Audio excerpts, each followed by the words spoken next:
Hello friends, नमस्कार मित्रांनो. आज मी तुम्हाला लँडस्लाइड्स त्याच्या पाठीमागची कारणं काय आहेत आणि अगदी थोडक्यात की आपण हे लँडस्लाइड्स कशा पद्धतीनं थांबवू शकतो किंवा त्याच्यापासून होणारे जे काही नुकसान आहे त्याचा इम्पॅक्ट्स हे आपण कमी प्रमाणात कसे आणू शकतो याच्याविषयी काही थोडक्यात माहिती सांगणार आहे. तर मी सर्वप्रथम असं सांगेन की हा लँडस्लाइड्स हे एक प्रकारचे डिस्टर्बन्स असतात आणि जिथं स्लोप्स असतात किंवा माउंटेनेशियस रेंजेस असतात, डोंगर रांगा असतात कमी उंचीच्या अल्टिट्यूडच्या, किंवा छोटे मोठे स्लोप्स असतात जेव्हा तुम्ही रोडवरून पास होत असता किंवा जिथं इल्लीगल कन्स्ट्रक्शन्स असं मी म्हणेन किंवा अलाउड नसतात, अशा ठिकाणी आपण जेव्हा इम्पॅक्टच्या दृष्टीनं विचार करतो तेव्हा मी इल्लीगल कन्स्ट्रक्शनचा सुद्धा इथे उल्लेख करेन. किंवा जिथं अलाउड कन्स्ट्रक्शनसुद्धा असतात, तर स्लोपच्या ठिकाणी डोंगर रांगांच्या जवळपास आपली शेती असते, उद्योगधंदे असतात, वेगवेगळे इन्फ्रास्ट्रक्चरल प्रोजेक्ट्स असतात, रेल्वेज किंवा रोड लाईन्स असतात आणि इतर प्रकारचे दळणवळणाची साधनं आणि त्याचे मार्ग जे काही आपण बघतो. तर लँडस्लाइड्स होणं हा एक प्रकारचा नैसर्गिक स्टॅबिलिटीला असलेला तो डिस्टर्बन्स आहे, हे लक्षात ठेवा. आणि इथं मुख्यत्वे करून आपण स्लोप्सचा विचार करतो, कारण अगदी अति उंच माथ्यावर कोणी परमनंट घरं बांधून राहायला जात नाही. तर मुख्यत्वे करून ती स्लोप्स किंवा शहरांच्या जवळ किंवा आपल्या ॲक्टिव्हिटीज ज्या असतात त्या शहरांपासून काही किलोमीटर अंतरांवर मग क्रशर्स असतील किंवा काही इंडस्ट्रीज असतील, इवन मायनिंग ॲक्टिव्हिटीज ह्या सुद्धा जंगलांच्या भागात जिथं डोंगर रांगा असतात तिथं चाललेल्या असतात.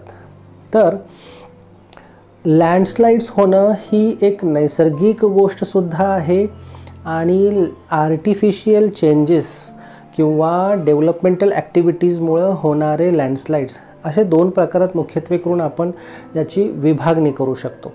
तर लँडस्लाइड्स होण्यासाठी मोठ्या प्रमाणावर पडणारा पाऊस, हेवी रेन्स आपण म्हणू शकतो, अचानक इंटेन्स रेनफॉल, अनएक्सपेक्टेड रेनफॉल होतो, किंवा कंटिन्युअस सतत खूप जास्त दिवस जर पाऊस पडत असेल तर त्यामुळे सुद्धा लँडस्लाइड्स होऊ शकतात. तर ड्रॉटसुद्धा एक लँडस्लाइडचं कारण असू शकतं, कारण मी इथं म्हणेन की वेदरिंग ऑफ रॉक्स किंवा जे काही नॅचरल फेनॉमिनन आहेत, ओके, किंवा अर्थक्वेक्स आहेत, पृथ्वीच्या आतमध्ये दररोज छोटे मोठे शेकडो किंवा त्यापेक्षा जास्त भूकंप होत असतात. ते कमी तीव्रतेचे असतात पण ह्या हालचाली होत असतात आणि अशा हालचालींमुळे जिथे टेरेन किंवा क्रस्ट हा भाग थोडा वीक आहे किंवा तो प्रोन टू अर्थक्वेक्स आहे, ज्या आतील वाफा बाहेर येण्याचा प्रयत्न करत असतात किंवा त्या प्रेशरमुळं क्रस्टवर डिस्टर्बन्सेस येतात आणि कॉन्टिनेंटल ड्रिफ्ट थेरी ही तुम्ही ऐकली असेल. तर या गोष्टीसुद्धा या लँडस्लाइड्सला कारणीभूत असतात, हे मला सांगायचं आहे. वोल्कॅनिक इरप्शनची सुद्धा इथं मी उल्लेख करेन. आता ॲक्टिव्ह वोल्कॅनो, डेड वोल्कॅनोज असेही काही प्रकार आहेत. तर मुख्यत्वे करून डेक्कन प्लॅटू जो आपला आहे, दख्खनचे पठार किंवा हे तेव्हा लाखो कोट्यावधी वर्षापूर्वी झालेल्या त्या वोल्कॅनिक इरप्शनचाच हा पार्ट आहेत किंवा ह्या डोंगर रांगा ज्या काही फॉर्म झालेल्या आहेत. आणि या अशा गोष्टी या निरंतर, आता पृथ्वी स्टेबल आहे पण तिच्या आतमध्ये अशा काही गोष्टी आहेत या कंटिन्युअस तिच्या पोटामध्ये आपण म्हणू सुरू असतात. तर लँडस्लाइड्सचा जेव्हा आपण उल्लेख करतो तेव्हा मड स्लाइड्स हा सुद्धा एक प्रकार येतो. तर पाण्याचं प्रमाण जमिनीमध्ये जास्त होणं किंवा ते सॅच्युरेटेड राहणं, ओके, आणि तर सर्वच चारही बाजूंनी म्हणजे जिथं दगड आहेत, आपल्या डेब्रिस किंवा जमिनीचा भाग आहे, स्लोपचा भाग आहे आणि overall water table is too much hi. तर अशामुळे मड स्लाइड्स ज्याच्यामध्ये आपण चिखल आणि तिथं पाणी याचं मिक्सिंग मोठ्या प्रमाणात असतं. तर आपण मड स्लाइडचं एक एक्झाम्पल जिथं धरणं बांधली जातात तिथंसुद्धा अशा प्रकारची, कारण डोंगर रांगांच्या मध्ये जवळपास धरणं बांधली जातात आणि तिथं हे मड स्लाइड्स किंवा इवन लँडस्लाइड्स ते पाण्यात येऊन उतरतात, लँडस्लाईड होतात आणि त्याच्यामुळे सुद्धा मी असं म्हणेन की एक सेडिमेंटेशन हे सुद्धा होऊ शकतं. जरी त्याच्यामुळं खूप इकॉनॉमिक डॅमेज होत नसेल, पण सेडिमेंटेशन ऑफ डॅम्सला हे एक कारण असतं. तर लँडस्लाइड्स मोठ्या प्रमाणात झाल्यामुळे धरणाच्या आतील बाजूस काही ठिकाणी काही डिसॅस्ट्रस फ्लड्स झालेले सुद्धा आढळून आलेले आहेत. फ्लॅश फ्लड्स किंवा ऑलरेडी हेवी रेनफॉलमध्ये हे लँडस्लाइड्स होत असल्यामुळं त्याचा इम्पॅक्ट हा डबल किंवा त्यापेक्षाही जास्त असू शकतो. मी आणखी सांगेन की एन्हान्समेंट होते डॅमेजमध्ये, जो काही ती एन्हान्समेंट होते जर डॅमच्या वरच्या भागात जर इफेक्ट झाला. तर आपण पाहतो की इकॉनॉमिक इम्पॉर्टन्सच्या ज्या गोष्टी असतात त्या अफेक्ट होतात. Loss of property and loss of lives असं होतं आणि दरवर्षी शेकडो प्रकारच्या घटना जिथं मोठ्या प्रमाणावर मृत्यूंची नोंद होते या लँडस्लाइड्समुळे किंवा हेवी रेनफॉल इंड्यूस्ड मड स्लाइड्समुळे सुद्धा होत असतात. कारण आपण पाहतो की आपल्या ॲग्रिकल्चरल ॲक्टिव्हिटीज ह्या नियर बाय टू स्लोप्स असतात किंवा ऑन दी स्लोप्स असतात. आजकाल अर्बन एक्सपान्शन किंवा शहरं जी वाढत आहेत हे near by to the hilly areas, म्हणजे छोट्या हिली एरियाज का असेनाच किंवा ज्या स्लम एरियाज वाढत आहेत, इलिगल कन्स्ट्रक्शन्स वाढत आहेत. तर या सर्वांमुळे जे काही अगदी छोट्या प्रमाणात जरी लँडस्लाईड झाली तरी काही स्ट्रीमचा प्रवाह बदलतो आणि ते बदललेलं पाण्याचा प्रवाह हा इतर ठिकाणी डॅमेज करतो. तर लँडस्लाईडचा हा पुढचा इफेक्ट इथं मी सांगेन.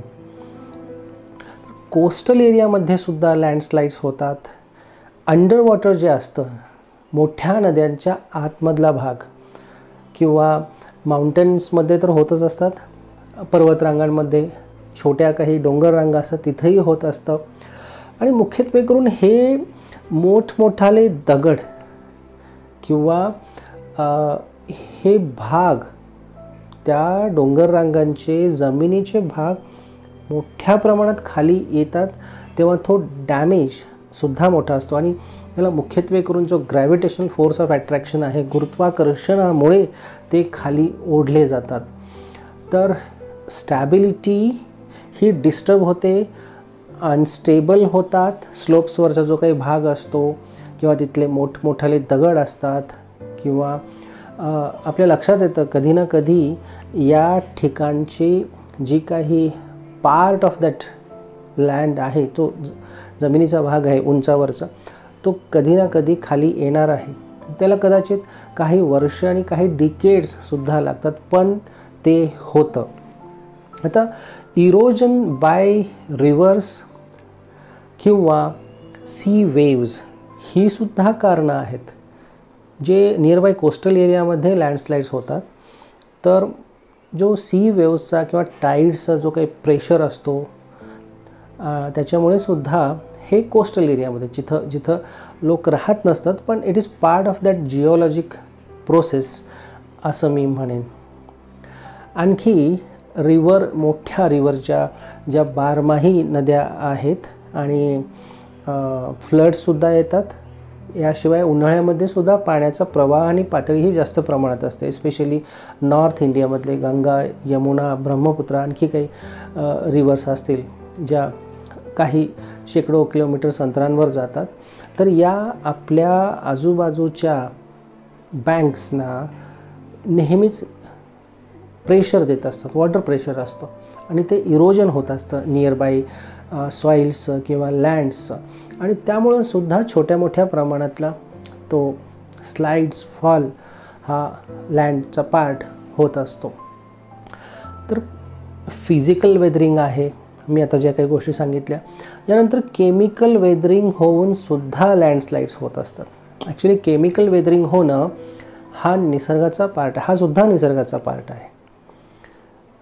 तिथं सॉइल्स असतात, टेम्परेचर, प्रेशर, हे फिजिकल फॅक्टर्स, मॉइश्चर हे इंटरॅक्ट होत असतात. जे काही कंटेंट्स ऑफ दी सॉइल्स आहेत, एलिमेंट्स आहेत, रॉक्स आहेत, कडक प्रमाणात पडणारी थंडी असते, कमी जास्त प्रमाणात होणारे हे सगळे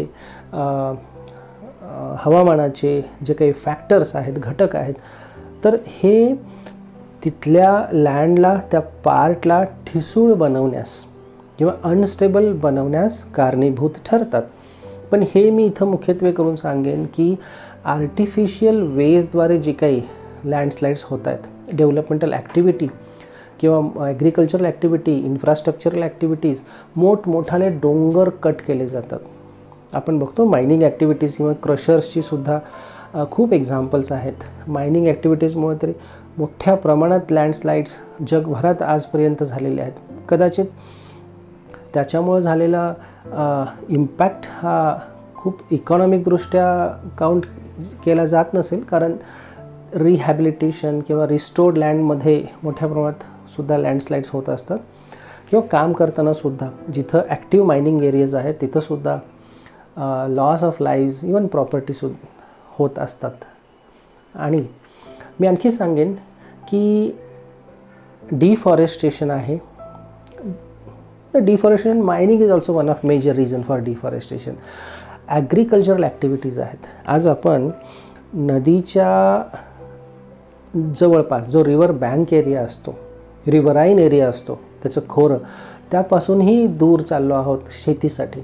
मग स्लोप्स, तिथं कंटूर फॉर्मेशन किंवा आणखी काही प्रकारचे नॅचरल जे काही जिओलॉजिक फीचर्स असतात जे चेंज करून आपण तिथं ॲग्रिकल्चरल ॲक्टिव्हिटीज करत असतो. मग अशा वेळेला जेव्हा निसर्गात आपण मोठ्या प्रमाणात इंटरफेरन्स करतो तेव्हा मड स्लाईड्स किंवा लँडस्लाईड्स होऊ शकतं, याचा सुद्धा विचार हा जेव्हा आपण डेव्हलपमेंट करतो किंवा प्लॅनिंग करत असतो त्या डेव्हलपमेंटचा, तेव्हा हा विचार केलाच पाहिजे. अनेक प्रकारचे कन्स्ट्रक्शन्स ॲक्टिव्हिटीज आहेत आणि या कन्स्ट्रक्शन्स ॲक्टिव्हिटीज जेव्हा हिल एरिया, स्लोप एरिया, तुम्हाला सर्वच ठिकाणी असा प्लेन एरिया नाही मिळणार एकाच देशामध्ये, इव्हन आपल्या भारतामध्ये, आणि डेव्हलपमेंट तर करायची आहे, कन्स्ट्रक्शनसुद्धा करायचे आहेत, इन्फ्रास्ट्रक्चरल डेव्हलपमेंट ती असते. मग ओव्हरऑल सांगेन पुन्हा एकदा की मायनिंग ऑपरेशन्स आले, हेवी नॉईज व्हायब्रेशन्ससुद्धा जे असतात हे दूरवर व्हायब्रेशन्स, त्याचा इफेक्ट, त्याचा इम्पॅक्ट हा अबायोटिक फॅक्टर्सवर सुद्धा होत असतो. तर लँड यूज, लँड प्लॅनिंग करताना आपल्याला त्या भागातले जिओलॉजिक फीचर्सचा विचार करणं खूप गरजेचं आहे. आपण ॲव्हलांचे हा शब्द ऐकलेला आहे. तर जेव्हा आयसी कंडिशन्स, जेव्हा माउंटेनिशियस हाय अल्टिट्यूड एरियामध्ये जेव्हा आईस किंवा बर्फ आहे, रॉक त्याच्याबरोबर हे वरून खाली येतात, तर it is similar to that of landslides. पण यांच्यामुळे होणारा इफेक्ट हा तसा कमी असतो, कारण तिथं अशा उंच पर्वतरांगांच्या ठिकाणी लोकसंख्यासुद्धा कमी असते किंवा विखुरलेली असते.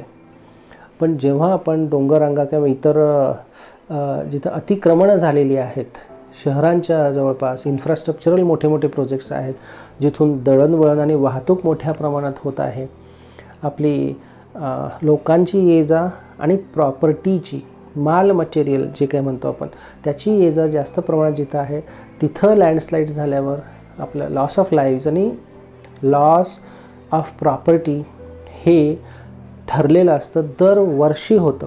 अशा गोष्टी आपण कमी करू शकतो, अशा गोष्टी आपण टाळू शकतो. मुख्यत्वे करून ज्या नाजूक एरियाज आहेत किंवा आपल्याला माहिती आहे की या ठिकाणी हे अनस्टेबल झालेलं आहेत, पार्ट ऑफ लँड, तो डोंगर रांगांचा भाग किंवा जिथं अतिक्रमण झालेलं आहे एखाद्या छोट्या हिलवर, तर तिथून ती पॉप्युलेशन किंवा ती सेटलमेंट शिफ्ट करणं किंवा त्याला काही आर्टिफिशियल वेजनी स्टॅबल करणं किंवा त्या घरांवर इम्पॅक्ट इन फ्युचरमध्ये होऊ नये यासाठी प्रयत्न करणं खूप गरजेचं आहे. तर मग स्टडी करताना काय केलं पाहिजे?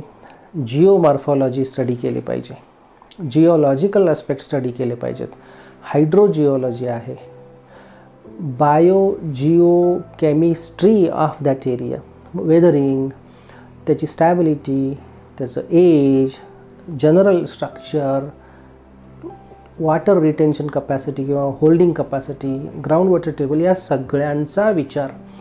ॲक्च्युली डेव्हलप्ड कंट्रीजमधले लोक, त्यांच्याकडे ती टेक्नॉलॉजी असते, तेवढा पैसाही असतो, आणि डेव्हलपिंग किंवा पुअर कंट्रीजमध्ये मग असा स्टडी करताना खूप इश्यूज येतात, हे आपल्या सर्वांना माहिती आहे. पण फ्युचरमधला होणारा त्रास, जीवितहानी आपण टाळू शकतो, आणि हे आपल्याला इन फ्युचरमध्ये करायचं आहे. रिमोट सेन्सिंग आणि GISच्या टेक्नॉलॉजीचा वापर, आपल्याला माहिती आहे इस्रो ही संस्था, त्यांचे वेगवेगळ्या ठिकाणी ऑफिस आहेत, अहमदाबाद असेल, हैदराबाद, बँगलोर असेल किंवा डेहराडूनमध्ये मोठ्या प्रमाणावर पूर्ण मॅपिंग वेगवेगळ्या विषयांमध्ये त्यांनी केलेलं आहे. फोटोग्राफ्स घेतलेले आहेत, इंडियन रिसोर्सेस आणि त्याचं प्रोटेक्शन करण्यासाठी स्टेप्स पण घेतल्या जात आहेत. स्पेशली यांचा उपयोग लँडस्लाईड प्रोन एरियाज जिथं होऊ शकतात यांच्या अभ्यासासाठी केला पाहिजे, जिओग्राफिकल इन्फॉर्मेशन सिस्टीम आणि रिमोट सेन्सिंगचा. तर बेस्ट ॲप्रोचेस टुवर्ड्स मॅनेजमेंट आपल्याला यातून मिळू शकतात.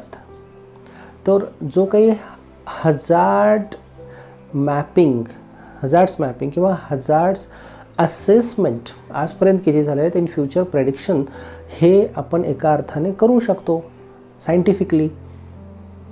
मॅपिंग तर मी बोललोच, प्रोन कुठल्या आहेत आणि इन फ्युचर इमिजिएट अटेन्शन किंवा आपल्याला जिकडे लक्ष दिलं पाहिजे अशा कुठल्या एरियाज आहेत, प्रेडिक्शनच्या गोष्टी इथं आहेत, सायंटिफिक प्रेडिक्शन. तर जे लोक धोकादायक भागात राहतात त्यांना सूचित करणं, त्यांचं रिसेटलमेंटला काही पॉलिसीज डेव्हलप करणं हे खूप गरजेचं आहे. अदरवाईज इन फ्युचर मग हे असे वेगवेगळ्या जीवितहानी, वित्तहानी आणि ओव्हरऑल मग what is our society doing. आपण जे 21व्या शतकात डेव्हलपमेंट आणि सस्टेनेबल डेव्हलपमेंटल गोल्सच्या बाबतीत बोलतो आणि जागतिक स्पर्धेत पहिल्या टॉप 5, टॉप 6 जे काय असेल ते या देशांमध्ये आपलं स्थान मिळवण्याच्या गोष्टी जेव्हा करतो तेव्हा या गोष्टींकडे दुर्लक्ष करून चालणार नाही. तर सस्टेनेबल लँड मॅनेजमेंटच्या प्रॅक्टिसेस आहेत त्या आपण सर्वांनी इम्प्लिमेंट केल्या पाहिजेत. तर वेगवेगळ्या प्रकारचे टूल्स आहेत, मी GIS-RS सांगितलेलं आहे. तर डिसिजन सपोर्ट सिस्टीम म्हणून यांचा वापर सर्वांनी, सेंट्रल गव्हर्नमेंट, स्टेट गव्हर्नमेंट, त्यांच्या एजन्सीज असतील, अगदी ग्रामपंचायत लेवलपर्यंत केला पाहिजे. आणि त्याच्यापासून होणारे इम्पॅक्ट्स हे आपण थांबवू शकतो, कमी करू शकतो, याची पूर्ण गॅरंटी आपल्या सर्वांना आहे. पण तितकं डिवोशन, तितके एफर्ट्स, तितकं प्रॉपर प्लॅनिंग, तितका रेडी वे किंवा आपल्या ॲडमिनिस्ट्रेशनचं तितकी तयारी असणं, त्या दृष्टीचे इमिजिएट प्रयत्न हे झाले पाहिजेत. आफ्टर इम्पॅक्ट तिथं जाऊन काही गोष्टी मॅनेज करण्यापेक्षा इम्पॅक्ट होऊ नयेत यासाठी जास्त प्रमाणात गाईडलाईन्स, काळजी घेणं महत्त्वाचं आहे. तर आता मी सांगेन की या लँडस्लाईड्स जर आपल्याला थांबवायच्या असतील तर परदेशात, डेव्हलप कंट्रीजमध्ये खूप चांगल्या वेगवेगळ्या प्रकारच्या टेक्नॉलॉजीज आलेल्या आहेत. याच्यामध्ये आपण कॉन्क्रिटायझेशन ऑफ द नियरबाय एरियाज करू शकतो, किंवा वरचा जो काही डोंगर माथ्यावरचा पार्ट आहे तो खाली येण्याचे चान्सेस जर वाटत असतील तर त्याला सील करणं कॉन्क्रीटनं, किंवा तो योग्य पद्धतीनं थोडा थोडा कट करून टाकणे हा सुद्धा एक मार्ग असू शकतो. ड्रेनेज, आपण पाहतो मोठा पाऊस येतो आणि या पावसाचं पाणी जे आहे ते घरांकडे कसं येणार नाही किंवा ते डायव्हर्ट कसं होईल याचा विचार केला पाहिजे. सीवेजचे सुद्धा ड्रेनेज लाईन्स आहेत, त्याची योग्य विल्हेवाट लावली पाहिजे. कारण जमिनीत पाणी जास्त मुरू नये, जिथं घरं आहेत, जिथं स्लोप एरियाज आहेत, अनस्टेबल टेरेन्स आहेत, जेव्हा या सगळ्यांचा विचार करून सीवेज लाईनसुद्धा आपल्याला किंवा त्याचं जे काही फ्लो ऑफ वॉटर बॉडीज असतो तो चॅनलाइज केला पाहिजे. डिफॉरेस्टेशन तर थांबवलंच पाहिजे. जिथं हिल एरियाज आहेत किंवा जिथं जास्त प्रमाणात स्लोप आहे आणि कन्स्ट्रक्शन झालेले आहेत, व्हेजिटेशन कव्हरिंग आपल्याला वाढवलं पाहिजे, प्लांटेशन ॲक्टिव्हिटीज केल्या पाहिजे. तुम्हाला माहिती आहे की प्लांटचे रूट्स किंवा ओव्हरऑल तिथं सॉईलला होल्ड करून ठेवतात, इरोजन कमी होतं. याशिवाय आपल्याला काही जे काही लँडचे पार्ट असतात ते इन फ्युचर खाली पडू शकतात, तर त्यांचा अँगल थोडाफार काही कटिंग करून म्हणा किंवा इतर मोठ्या मशिनरीच्या साह्यानं जरी ते खाली पडले इन फ्युचर तरी त्यांचा अँगल हा सेटलमेंटच्या मार्गानं असणार नाही याची काळजी घेतली पाहिजे. तर खूप वेगवेगळ्या गोष्टी आहेत. आजकाल ते नेलिंग किंवा अगदी बेड रॉकपर्यंत, म्हणजे जिथं स्लोप्स आहेत मातीमधून काही मीटर आत बेड रॉकपर्यंत नेलिंगसुद्धा केलं जातं की तो मोठा जमिनीचा भाग हा रोडच्या साईडनं किंवा जिथं आपले काही कन्स्ट्रक्शन्स आहेत तिथं येऊ नये आणि आला तरी तो कमी प्रमाणात यावा. तर मी एवढंच सांगेन की लँडस्लाईड्समुळं होणारे दुष्परिणाम, loss of lives and property हे आपण थांबवू शकतो. आणि प्रॉपर ॲडमिनिस्ट्रेशन गाईडलाईन्स, कदाचित लागलं तर रिशिफ्टिंग रिसेटलमेंटच्या गोष्टी आहेत, यासुद्धा करणं गरजेचं आहे. तर याबरोबरच मी माझे आजचे शब्द संपवतो. पुढच्या वेळेला असाच एखादा टॉपिक घेऊन मी तुमच्यासमोर येईन. थँक्यू. Bye bye.